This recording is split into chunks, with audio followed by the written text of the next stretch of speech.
Have you ever knelt down to pray until your voice was hoarse, cried silently in the darkness of the night, and then nothing happened?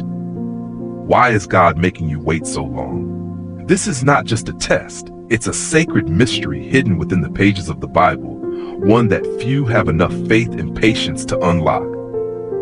You think you've been forgotten, but in truth, you're being prepared. Behind God's silence is not indifference, but a supernatural strategy in motion. Just like how he allowed Joseph to sit in prison for years before raising him to be Pharaoh's prime minister, or how he made Abraham wait nearly 100 years before fulfilling the promise of a son. Your waiting is not meaningless. It's a divine layer of training. God is not in a hurry because you're not ready yet, or because you're destined for a role far greater than you can imagine. And if it happens too soon, it would crush you. 2 Peter 3:8 says, "With the Lord a day is like 1,000 years, and 1,000 years are like a day." To him, time is not delay, but perfection, a heavenly sequence beyond human comprehension.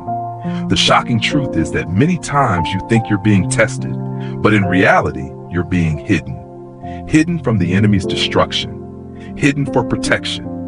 Just like Moses was hidden in the wilderness for 40 years before facing Pharaoh, you too are in a season of concealment, being trained in silence.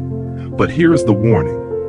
If you quit in the midst of waiting, you will miss the door that only faithfulness can unlock. You might think you are being punished, but in truth, you are being trusted. God doesn't refine empty vessels. He refines those he plans to use to shift history. You are being pressed not to be broken, but to rise stronger.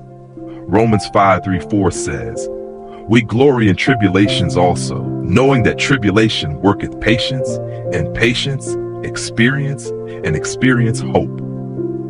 Even when you think he's silent, he is rewriting the program of your life. And perhaps the most glorious part, yet unrevealed, is the very chapter you're living right now. Don't let the silence cause you despair. It's a signal that something is shifting in the unseen realm. Psalm 27:14 reminds you, "Wait on the Lord, be of good courage, and he shall strengthen thine heart." And in Isaiah 40:31, there is a promise that should shake your soul. "But they that wait upon the Lord shall renew their strength. They shall mount up with wings as eagles. They shall run and not be weary, and they shall walk and not faint."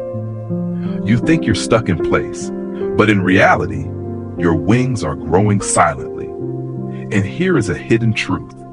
Many blessings don't come from the loudest prayers, but from the quietest tears no one sees. God sees what you think no one sees, and the very things you count as failures are the weapons he will use to raise you up. Let your heart awaken to the promise in Jeremiah 29:11. "For I know the thoughts that I think towards you, saith the Lord, thoughts of peace and not of evil, to give you an expected end." You are being molded to carry a calling not meant for the faint-hearted.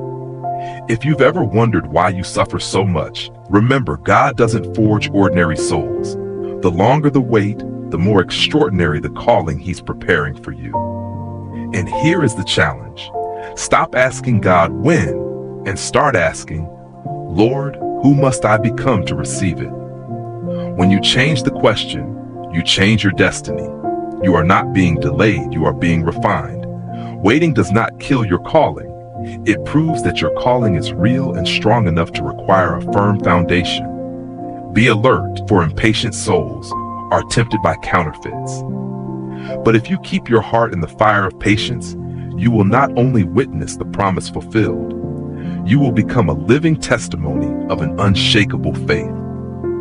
And on the day the door opens, you will understand. The reason you had to wait so long wasn't because God forgot you, but because he was building something no one will ever be able to break.